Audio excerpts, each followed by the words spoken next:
Libros sin tiempo. Nuria Gómez Videla y Luis María Cuense.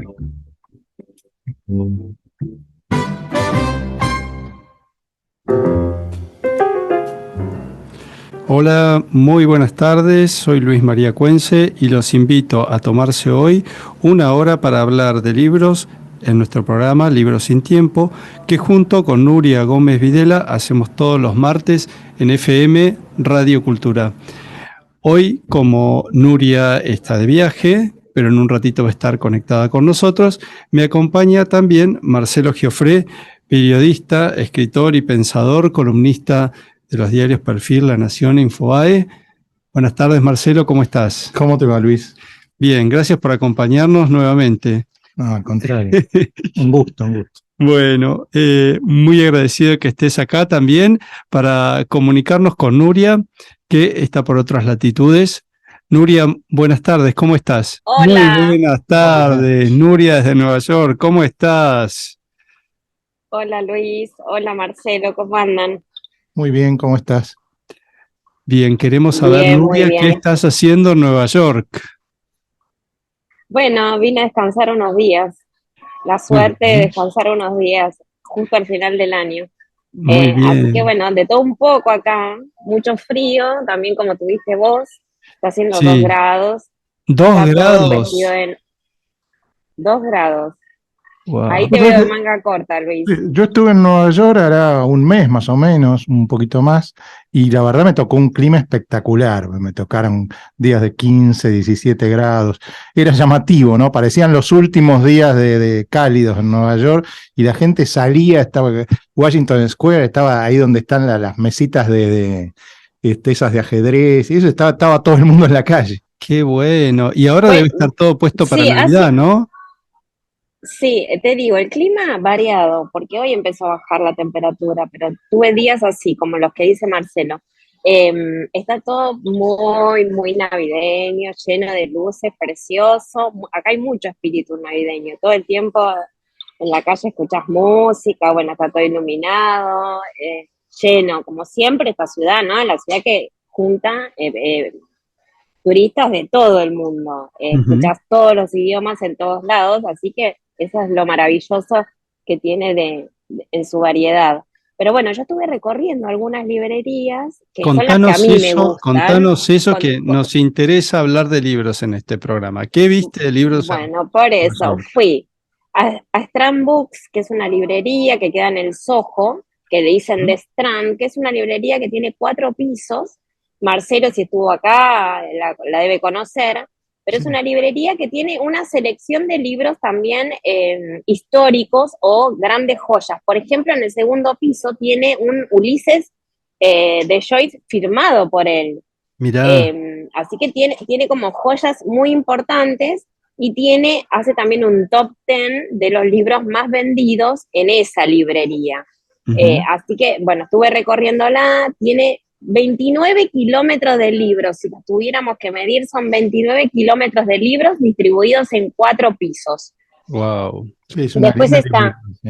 está, Sí. es una linda librería. Después hay una librería más paqueta, que es Rizzoli, que es una editorial también, para Ujú. los que somos más, que pasamos los 40 o estamos cerca de los 50. Es una librería que se hizo famosa porque es donde Robert De Niro y Meryl Streep se conocen y comienzan su historia de amor en esa película que fue un clásico de los 80, que era Enamorándose, y se conocen en esa librería, que es una librería que está más vinculada a libros de arte, de viajes, de comida, Sí. que eh, es muy chiquita acá, pero que bueno, que tiene su historia.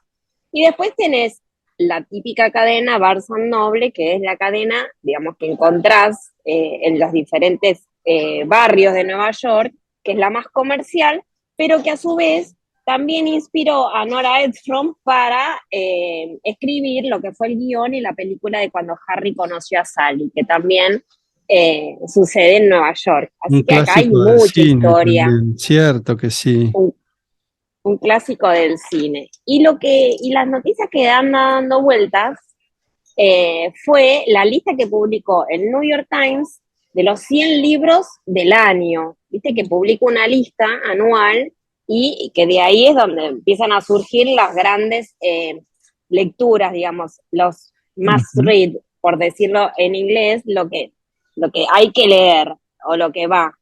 Y en esa lista aparece Hernán Díaz, que es un escritor argentino que tiene más o menos nuestra edad, que ya fue ganador del Pulitzer con un libro que se llama A lo lejos, y que ahora parece lo que ser escribe en inglés, ¿no? Escribe en inglés, sí, eso me llamó la atención. Sí. Que escribe en inglés y que recién lo vamos a poder leer con este libro que se llama Trust. En Argentina lo vamos a poder leer recién en marzo, porque la traducción va a estar recién en marzo. ¿Y cómo lo traducirán libro, esto, no? ¿Cómo traducirán? ¿Confiar? ¿Cómo van a poner? No sé, porque es una palabra que tiene como muchos significantes en español, ¿no? Sí, ¿vos lo conocés, Marcelo? ¿Lo habías leído? No leí, no. Nuria, te quiero contar que en La Nación de hoy hay justamente un artículo dedicado a eso, ¿no? Lo va a publicar Anagrama, ¿sí? Y sobre este libro se va a hacer en 2024 y 2025 una película que va a protagonizar Kate Winslet. ¿Te acordás de la película del lector? Bueno, y de tantas otras, Titanic, qué sé yo, bueno, pero por referirnos precisamente a los libros. Él escribe en inglés porque, a pesar de haber estudiado en la Universidad de Buenos Aires, pasó mucho tiempo entre Suecia y Londres, ¿no? Y está bien la entrevista que le hace Daniel Gijena en La Nación.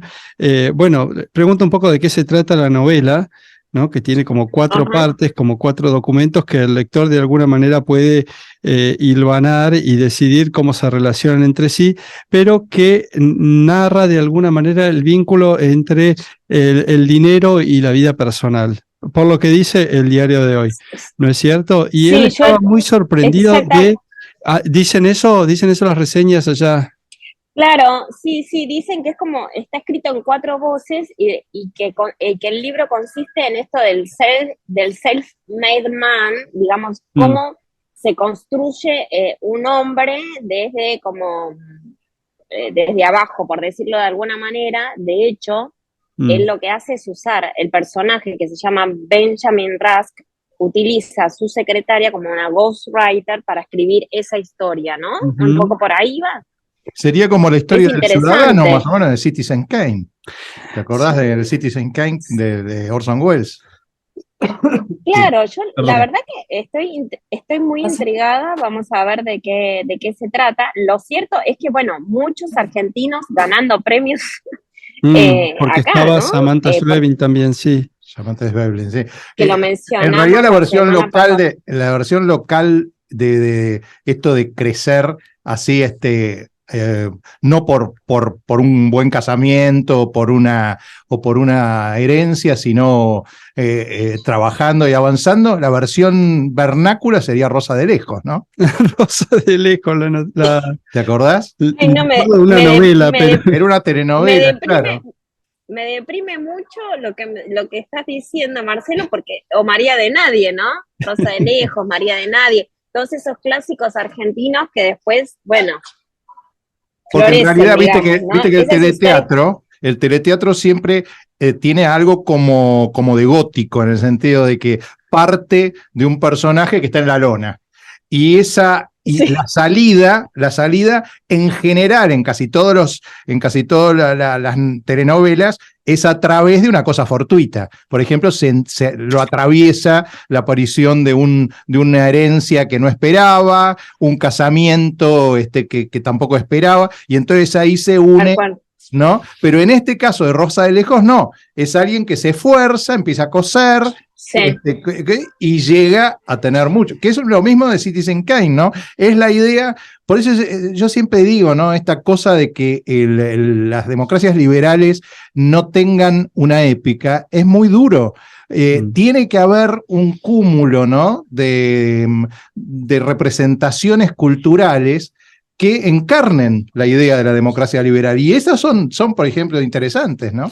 Y vos fíjate que viene el caso, porque en la entrevista de La Nación, en la entrevista que le hacen a La Nación de hoy, Él, el escritor Hernán Díaz, también se admira, dice, dado el lugar casi trascendental que ocupa el dinero en la conciencia de los Estados Unidos, es rarísimo que casi no existan novelas que traten sobre el proceso de acumulación de capital.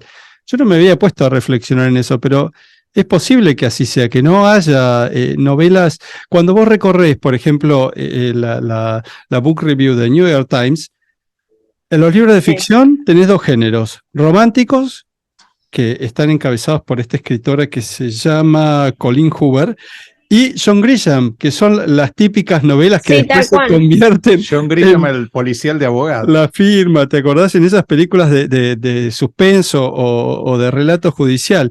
Y si vas a la no ficción, bueno, ya ahí tenés, qué sé yo, Michelle Obama, Michael Pence, la biografía de los músicos, de los libros de los artistas, pero es verdad que no hay como una sociología o no sé, como nosotros tenemos desde Manuel Gálvez, no sé, escritores que van recorriendo. Había un escritor argentino que vivía ahí en Nueva York, que era bastante, bueno, yo lo trataba a ver amigo, que era Sergio Chefek, ¿no? Ustedes lo deben conocer, un gran escritor argentino.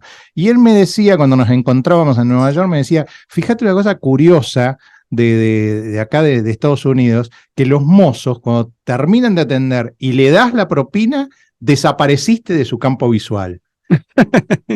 Dice, desapareciste de su escenario. Él con eso intentaba significar la importancia que tenía el dinero, o sea, decía, pero no pero no lo digo en un sentido moralmente negativo. Dice, lo digo en el sentido de que ellos a la transacción le dan ese sentido de una transacción. Dice, en la Argentina el mozo se transforma en un amigo. Dice, entonces te sigue charlando. Dice, en cambio acá no, lo asume como una transacción.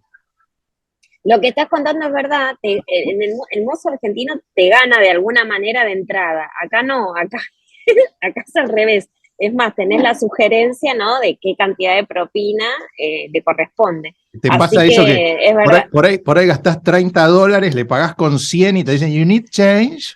Claro, son 70 el vuelto, ¿no? ¿Te están sacando mucha plata vos, Nuri, ahí? Y un poquito, viste cómo está difícil allá, entonces acá resulta, no hacemos cambio cuando viajamos, ¿no? Está bien, hay que disfrutar. Pero porque si no, bueno, te amargás un poco, pero bueno. El placer de ir a escuchar jazz, por ejemplo, al Village Vanguard o al Small, ese placer, o ir a la ópera de Nueva York, son placeres de los dioses. Sí, es una ciudad increíble, porque encontrás en cada caminata algo. Ahora hay muchas pistas armadas de patinaje, están todos patinando sobre hielo. Bueno, nada, es una belleza, está divino. Lo que es el nuevo Whitney, ¿no? El nuevo Whitney en Meatpacking es algo fabuloso con las vistas. Bueno, acá estoy desayunando, exactamente. ¿Estás acá exactamente en el Whitney? ¿En el Meatpacking? Ah, sí. Sí, estoy desayunando acá. Muy, muy lindo. Bueno, sé que tienen una invitada muy especial hoy. Una hipster. Sé que tienen una invitada especial hoy que está desde España.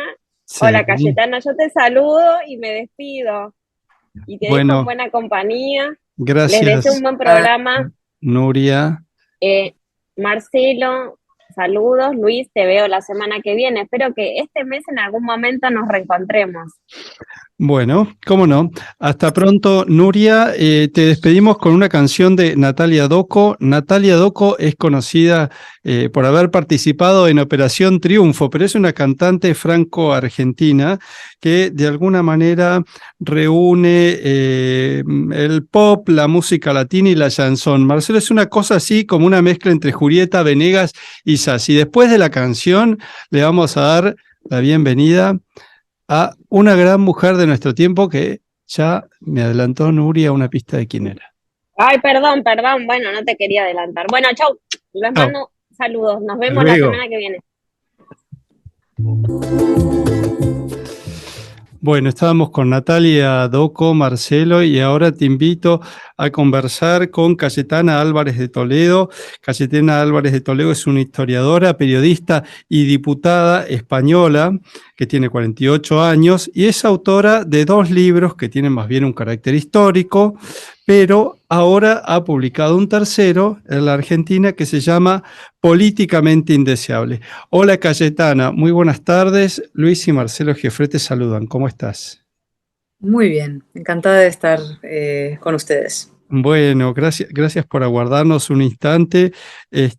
Sabemos que este año estuviste presentando tu libro, Políticamente Indeseable, en la Feria del Libro junto al Premio Nobel Vargas Llosa. Queríamos que nos cuentes un poco de qué va el libro, ¿no es cierto? Sabemos que recorres ahí tu vida pública y privada y listás una serie de pecados que de alguna manera atentan contra la democracia. Y bueno, nos gustaría preguntarte un poco más acerca de este afán. Bueno, el libro es una mezcla de tres cosas, ¿no? Por una parte es una crónica periodística de los años que yo he vivido en primera línea política, estos últimos años, que me han tocado vivir como diputada y en una etapa como portavoz de mi grupo parlamentario en el Congreso en España, con la pandemia y en un momento especialmente difícil de la política española. En segundo lugar, es un ensayo sobre los males que aquejan a la democracia, un ensayo, en fin, con vocación optimista y combativa de solución de esos problemas que tienen las democracias y que son comunes a muchos de nuestros países. Y en tercer lugar, tiene unos ciertos retazos de memoria familiar, es decir, incluyo en esa crónica, y es lo que más me gustó escribir, memorias de recuerdos de mi padre, de su vida, de una época de la vida europea, en el fondo, ¿no? Desde la Segunda Guerra Mundial hasta ahora, recuerdos de la vida de mi madre también, de la mía propia en Argentina de pequeña, de España, de Inglaterra, etc. Entonces, esa mezcla de esas tres cosas. Es cierto, ¿no? Porque vos has dejado para el final del libro y no para el principio la reivindicación de tu historia familiar que tiene mucho que ver con la Argentina, porque tu madre es argentina. ¿Qué lugar ocupa Argentina en tu corazón, Cayetana? Bueno, Argentina es una parte muy importante, ¿no? Por citar un clásico, ¿no? Argentina es los recuerdos de mi infancia, ¿no? Y en parte es Buenos Aires, pero también son los esteros entrerrianos, son los caballos, los carpinchos, los choripanes, también es la vieja estancia de mi abuela, Beba, que murió hace un par de años, una vieja estancia en el sur de Buenos Aires, y luego es toda mi adolescencia, el descubrimiento de la preedad adulta, digamos, de las amistades, de los amores, y luego la familia. Y todavía conservo este acento que me delata en la vida pública española, como no ser completamente de aquí. Yo soy española por elección, nací en España, pero decidí ser española, contraviniendo un viejo adagio que dice que español no puede ser, solo puede ser, como si español es aquel que no puede ser otra cosa, ¿no? Los españoles son muy autoflagelatorios y muy autodenigratorios. Y yo quise ser española, pero viniendo desde un trasfondo argentino que todavía guardo en el recuerdo con gran afecto. Cayetana, ¿cómo estás? Marcelo Giofré, ¿cómo te va? Marcelo, ¿cómo estás? Muy bien. Hay algunos retratos de Rómulo Machó en donde estás vos, de adolescente, ya que mencionabas esto de la adolescencia. ¿Cómo recordás aquella adolescencia y tu relación con Rómulo? Bueno, Rómulo lo cuento en el libro. Rómulo fue un segundo padre para mí. Es decir, Rómulo es el padre de mi hermana Tristana, 4 años mayor que yo, pero siempre ejerció sin distinciones como padre de las dos. Me cuidó de pequeñita cuando vivíamos en Londres, vivía cerca de casa y pasaba sus tardes con nosotros y luego pasábamos, en fin, veranos e inviernos en una pequeña casa en Medinaceli, que es un pueblo en la estepa, en la meseta soriana, a unas 2 horas de Madrid, donde Rómulo tenía una casa, un pueblo metafísico, muy, muy bonito, que tiene un viejo arco romano y otro viejo arco árabe y algunos mosaicos romanos que desenterrábamos de chiquitas. Y Rómulo, su mirada sobre el mundo tan particular, tan inteligente y tan especial, pues me acompañó a lo largo de muchos años hasta su muerte, ¿no? Y le echo enormemente de menos. Vos sabés que yo fui a Medinaceli después de que Rómulo murió y charlaba en casi el único bar, creo que es el único bar, ¿no? Como diría Sabina, el único bar que estaba abierto. Y los mozos no podían dejar de recordarlo, ¿no? Había un mozo ahí, e incluso hay un hotel en Medinaceli y tiene una pintura de Rómulo. Era una institución ahí y en tantos sitios, no hay nada como recorrer ciudades con él, ¿no? Por esa mirada de artista que ve las cosas de una manera distinta como uno las ve, ¿no? Uno las ve de una manera superficial y él veía una profundidad y un matiz sobre las cosas siempre fascinante, con un punto de humor además muy, muy particular. Era tímido, era un tierno y un tímido, y tenía esa fama un poco de adusto y de severo, porque no le gustaba, digamos, la vida social, era muy, muy misántropo, pero absolutamente adorable, ¿no? Y un clochard cosmopolita, como lo llamé yo una vez, ¿no? Enormemente cosmopolita y a su vez un gran clochard. Para tratar de ensamblar o de imbricar esto que vos planteás en el libro, ¿no? Una cuestión personal y una cuestión política. Hace poquito, en un almuerzo acá en Buenos Aires, estaba alguien que fue presidente de España, Rajoy, y estaba también Uribe en ese almuerzo. Estaba Macri, había otros expresidentes, y se produjo como una especie de amable polémica entre Rajoy y Uribe. Y me gustaría plantearte los términos de esa polémica para ver cómo te despedirías vos en eso. El planteo de Rajoy era, bueno, los que representamos la democracia liberal, el republicanismo, tenemos que hacer lo posible por ganar las elecciones, ganarlas, y después ordenar la macroeconomía, ordenar los números, y nos van a volver a votar. Bueno, Uribe le dijo: estás completamente loco, no es así. No solo no te van a volver a votar, sino que vas a quedar mal, vas a quedar como antipático, y van a votar a los populismos, y a vos te van a dejar como un ajustador. Y entonces se planteaba, y Macri como que dudaba frente a eso, se planteaba un poco la cuestión, le pregunta, bueno, ¿qué es lo que hay que hacer? Bueno, y Uribe decía, bueno, lo que debe hacer las democracias liberales es tratar de organizar una épica, igual que lo han hecho, digamos, no igual que lo han hecho los fascismos, como con Leni Riefenstahl, Hitler o los populismos en general, que organizan toda esta cosa del relato y de la narrativa, pero tener una especie de espesor narrativo, un espesor simbólico, porque dice, si no, finalmente te terminan ganando. ¿Qué pensás sobre este debate? Bueno, mi libro habla mucho de eso, de ese debate, ¿no?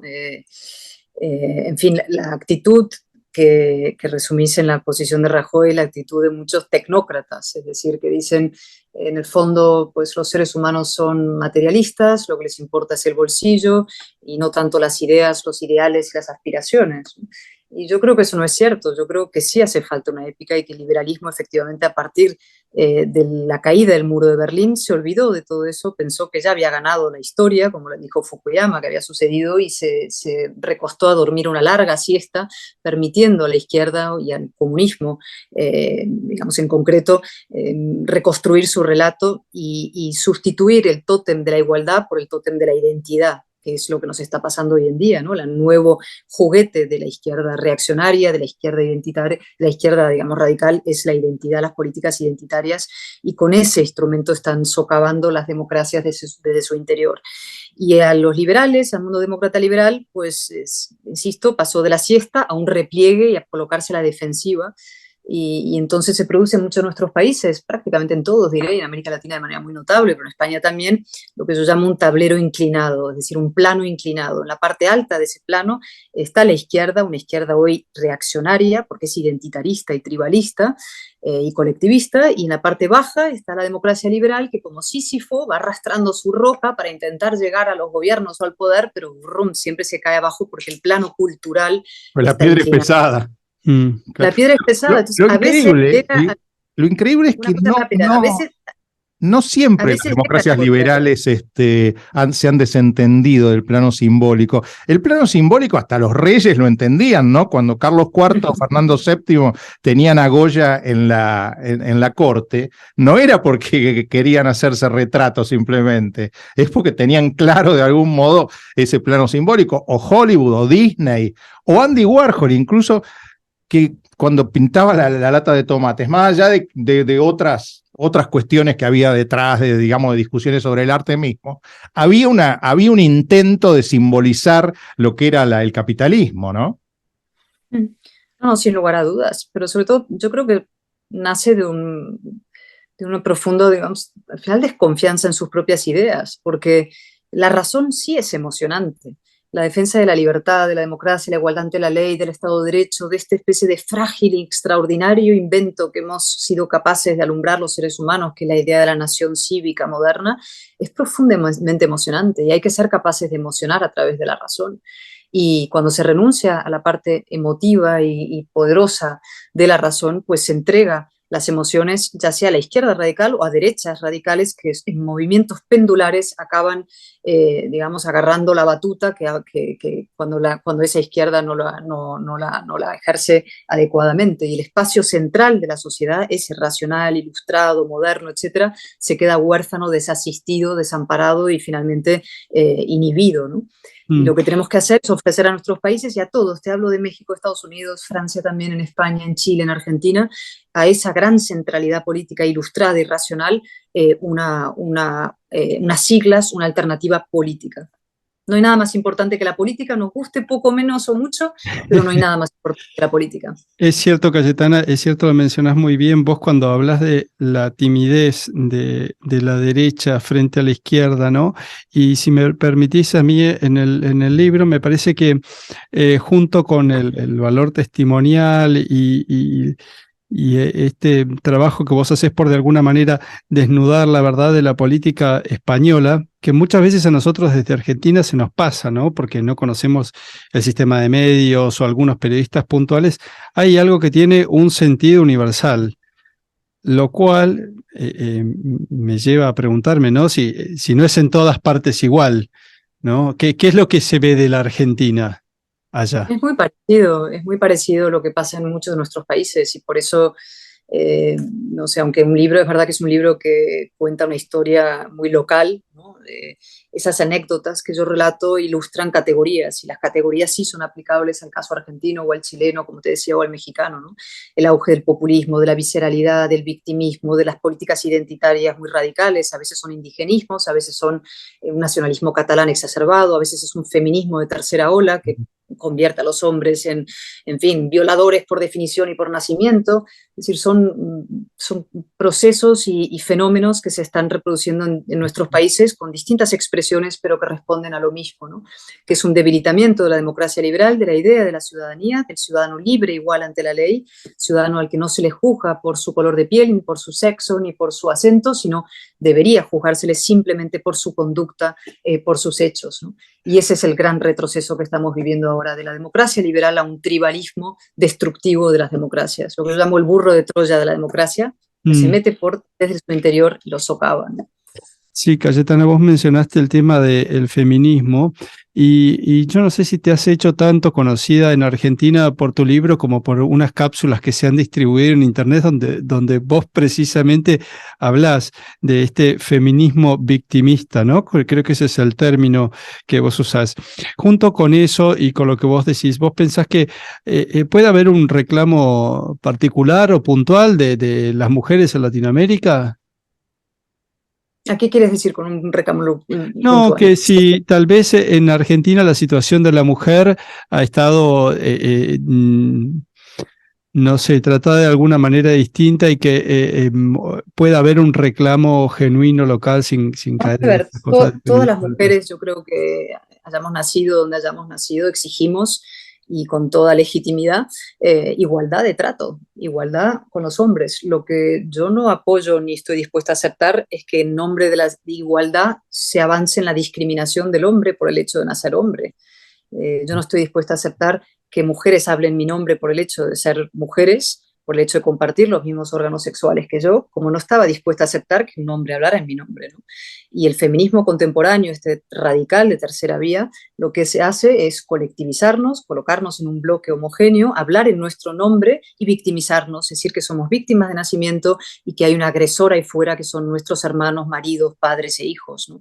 Y yo discuto eso y combato eso porque me parece profundamente injusto y además malo para las mujeres. Yo tengo 2 hijas y yo quiero que nazcan, digamos, que crezcan fuertes, como digo, en ese feminismo amazónico, ¿no? De las amazonas, que reivindicaba el feminismo de segunda ola, que es el de Camille Paglia y tantos otros, que son las que exigen verdadera igualdad y mujeres que son capaces de ponerse en pie por sí mismas y defenderse como es debido, ¿no?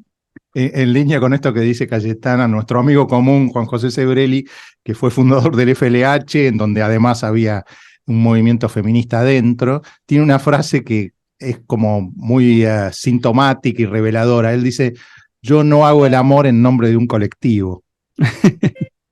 ¿No? Sí, por supuesto, eso está muy bien dicho. Y bueno, Sebrelli es un maestro y un genio. Y tiene mucha razón en lo que dice. Lo mismo las mujeres. Es decir, nosotros no somos un colectivo granítico. Yo siempre digo, ¿qué tengo que ver yo con Cristina Kirchner más allá de los mismos órganos que tenemos? Por suerte, ¿no? Claro, es que tengo mucho más en común con muchos hombres que con ella, con Irene Montero, que es su semejante y su par aquí, ¿no? Que es la igualdad que ha promovido una ley de esas. Sí, me gustaría, Cayetana, preguntarte, ya que vos hablabas de los populismos. En Europa se habla mucho de estos populismos de derecha, ¿no? Víctor Orbán en Hungría, Ley y Justicia en Polonia, Vox en España, ahora Suecia. Italia. Bueno, Meloni en Italia, vamos a ver cómo evoluciona.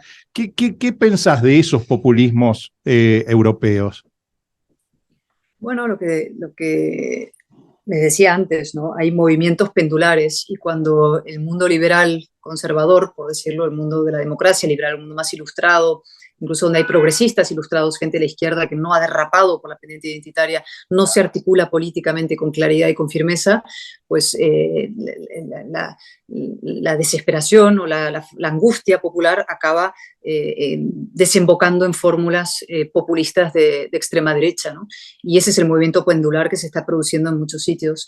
Cuando he dicho alguna vez, ¿no? Que el populismo es digamos, la venganza que la realidad se cobra frente a la corrección política. Cuando desde la propia política, desde la gran política, no se habla con verdad a la gente acaba buscando soluciones fuera, ¿no? Y en soluciones radicales. Y eso es un poco explica lo que ha pasado en Italia y en otros sitios. Ahora, la pregunta es, los que representan, bueno, por ejemplo, en el caso de ustedes, el PP,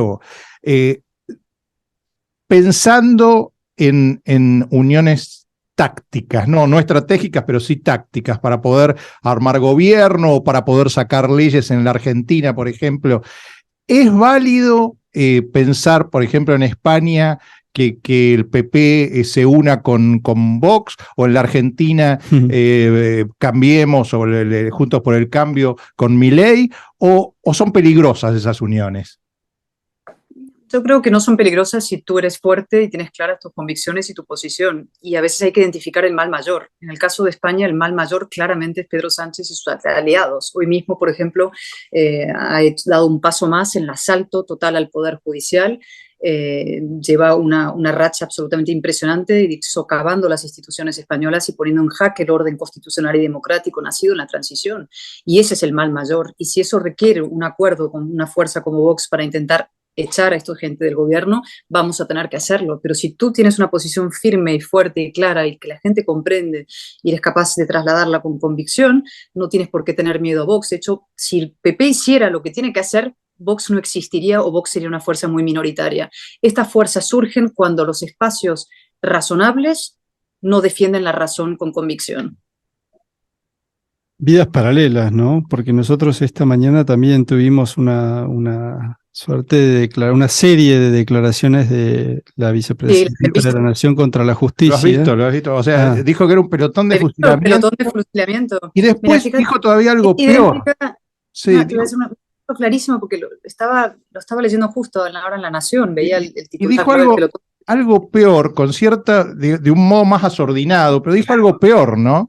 Dijo, el problema es que antes se juzgó solamente a los militares. Habría que haber juzgado también a los periodistas, a los militares que tenían las manos con sangre. Habría que haber juzgado a los periodistas y a los jueces. Es decir, ella está previendo que si llegara a tener verdadero poder de vuelta, como en la época en que lograron quedarse con las AFJP o estatizar YPF, a los jueces que la están juzgando y a los periodistas que la han acusado, los va a intentar meter presos. O sea, es la destrucción de la República, ¿no? Totalmente, y lo que está en juego en nuestros países es eso, o sea, aquí es una monarquía constitucional la que está en juego, digamos, pero son los valores republicanos. Yo siempre digo, el rey es la persona que más claramente desde las instituciones del Estado ha defendido los valores republicanos en España frente al separatismo y el golpe de Estado que se produjo en Cataluña. Defendió la libertad, la igualdad y la fraternidad de los españoles y los valores ilustrados de la República, ¿no? Y en cambio, lo que está en marcha en el proceso español en paralelo al argentino, o la argentinización española, es una erosión y una destrucción de ese orden democrático y constitucional. Fíjate en un ejemplo rápido, ¿no? Aquí ha habido una gran polémica en los últimos días, en apenas una semana, se ha derogado el delito de sedición, que estaba en el Código Penal, porque los aliados del gobierno son los sediciosos que fueron condenados por sedición por dar ese golpe de Estado, y el gobierno lo ha derogado, ¿no? Con las fuerzas mayoritarias en el Parlamento que tiene, que son todos los separatistas, etc. Y en paralelo se ha producido una cosa extraordinaria, que es el paralelismo con Kirchner es total. La ministra de Igualdad, que se llama Irene Montero, la mujer pareja de Pablo Iglesias, que sonará el personaje, esta ministra de Igualdad pues ha hecho su campaña en base al feminismo radical, etc., ¿no? Y aprobó una ley que se llama la ley del solo sí es sí, ¿no? Que solamente el sí es sí, el consentimiento. Está tan mal hecha la ley que ahora se están rebajando las condenas a violadores, etcétera, ¿no? Por esa ley. Gracias a la ley se rebajan las condenas y salen de la cárcel violadores. Bien, lo que ha hecho ella, en lugar de decir, perdón, hice mal la ley porque me cegó la ignorancia, la incompetencia, el sectarismo, la ideología, lo que ha hecho es decir que los jueces son fascistas. Los jueces son fascistas porque están aplicando, es lo mismo, es arremeter contra las instituciones para preservar su poder. Y eso lo estamos viendo, digamos, cruzado en distintos países, en distintos lugares. Y por eso es importante, digamos, hacer el diagnóstico correcto, combatir eso frontalmente, buscar los aliados necesarios, aunque a veces sean aliados complicados a lo largo del camino, y sobre todo poner en pie una alternativa para que los argentinos tengan un horizonte de esperanza distinto y que Argentina pueda ser una democracia liberal, que puede serlo. Con esto acabo. Hay una cosa muy argentina que es la resignación en la idea de la anomalía. Hay casi un esnovismo de la anomalía, ¿no? Somos tan distintos. Los argentinos no tenemos remedio. Hay como una especie de esnovismo y una especie de vanagloriarse en la diferencia irremediable de lo argentino. Y no es verdad. Argentina es un país como tantos otros, con problemas graves institucionales y con buenas políticas, instituciones fuertes y políticos dispuestos a decir la verdad y tratar a los argentinos como adultos, el país puede salir adelante como cualquier otro. Es cierto, vos sabés que nosotros tenemos además una historia muy reciente con esta ministra, porque estuvo de visita acá en Buenos Aires. Fue la ministra española fue la que desde el balcón de la Casa Rosada miraba con la vocera presidencial donde la derecha había colocado las piedras de sus muertos, ¿no? Parece increíble. Que de España tenían que salir en camiones para abortar en no sé dónde, o sea, ficciones completamente grotescas contadas desde Buenos Aires como si no existieran los periódicos ni internet y no nos enteráramos de las bobadas que iba a decir por ahí. Qué tremendo.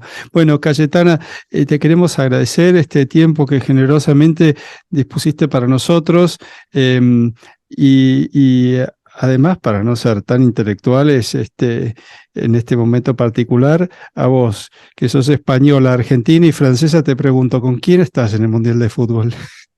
Ay. Con España, debo decir.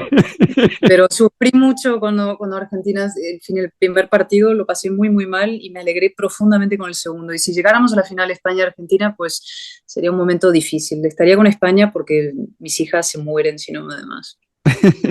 Son muy, muy, sobre todo la mayor, muy futbolera. Bueno, muchas gracias, Cayetana. Te despedimos y te deseamos lo mejor con el libro aquí en Argentina. Bueno, un beso grande. Un beso y un abrazo. Gracias. Chao. Natalia Doco, la cantante argentina que graba en francés. Qué buena entrevista tuvimos, Marcelo, con Cayetana Álvarez de Toledo. Qué claridad, qué lucidez en el pensamiento y también en la palabra, porque cuando responde no titubea, ¿eh? Y Cayetana es brillante, sí. Es muy asertiva, tantas cosas que me quedaron por preguntarle, porque en el libro, aparte de la cuestión del feminismo que ella ha hablado mucho, habla de algunas cosas como, por ejemplo, la libertad de ofender, ¿no? Mm. La libertad de ofender como la máxima del liberalismo. Eso me hubiera gustado preguntarle. Sí, ese es un tema muy difícil en filosofía, que es hasta dónde se puede ser tolerante con los intolerantes, ¿no? Ese es un tema crucial. ¿Y hasta dónde se puede ser? Bueno, por ejemplo, Sebrelli dice que no hay que ser tolerante con los intolerantes. Yo digo que sí. Yo, por ejemplo, cuando se planteó la cuestión de si el caricaturista podía ridiculizar a Mahoma, yo estaba a favor del caricaturista lo pudiera hacer. ¿Y Sebrelli? Por ejemplo, no, porque él... En ese caso cree lo que él cree es que hay que defender el eurocentrismo. Porque lo que dice es que que el convencer a los intolerantes demanda muchísimo tiempo. Por ejemplo, convencer a alguien de que la ablación del clítoris en una mujer es algo intrínsecamente malo, hay que hacerlo, por supuesto, hay que intentar ese convencimiento, pero que eso tarda mucho. Entonces, que mientras tanto hay que defender la cultura eurocéntrica y no se puede estar perdiendo demasiado tiempo, porque si no, uno queda en un limbo. Yo en eso no estoy del todo de acuerdo. Yo soy partidario de un cierto multiculturalismo. Creo que en ese melting pot se gana. Pero bueno, es un tema muy discutible. Muy interesante eso. Nos va a quedar para otro programa. Vos, Marcelo, publicaste este fin de semana un artículo en el suplemento de Ideas de la Nación, ¿no? El republicanismo también debe inventarse una época, y precisamente la abordaste a Cayetana con ese título. Claro, justamente porque se dio la situación de que Rajoy forma parte un poco del artículo. Todo el tema empezó a partir de una charla que yo había tenido con el expresidente de Colombia, César Gaviria, en Bogotá, sobre Cuba, ¿no? Y cómo actualmente están sacando organismos aparentemente paraestatales, especie de AAA del exilio, cómo sacan los cubanos de Cuba, como que dijeron, bueno, ¿para qué los balseros que van, que se lo comen los tiburones? Estos balseros no son más que los chicos que en las calles están embromando y son activistas. Saquémonos de encima a todos estos activistas, pero no gratis. Saquémonos de encima y cobrémosle para sacarnos de encima. Entonces organizaron lo que se llama turismo de volcanes. Tienen que pagar un viaje a Nicaragua que sale $2.700, ahí estarían los volcanes, que por supuesto no los ven, y salen en los charters, todos salen sin valijas, porque saben que el trayecto va a ser largo. $2.700, un pasaje ida muy cortito. $2.700. Cuba, Nicaragua. Y después, $6.000, el trayecto de 19 días a pie desde Nicaragua hasta el río Bravo, que es la frontera entre México y Estados Unidos, pasando por Honduras, Guatemala y parando en casas de familia y yendo en camiones, en remises, en taxis, hasta que llegan al río Bravo, se arremangan los pantalones, dejan la mochila, porque ya no pueden seguir más con la mochila, se sacan los zapatos y cruzan el río Bravo a pie. Después tienen que cruzar por abajo la cerca, que arriba tiene alambre de púa, y así llegar al borde, al lugar de migraciones, en donde son recibidos como refugiados con cierta amistosidad. Con cierto ademán amistoso por los Estados Unidos.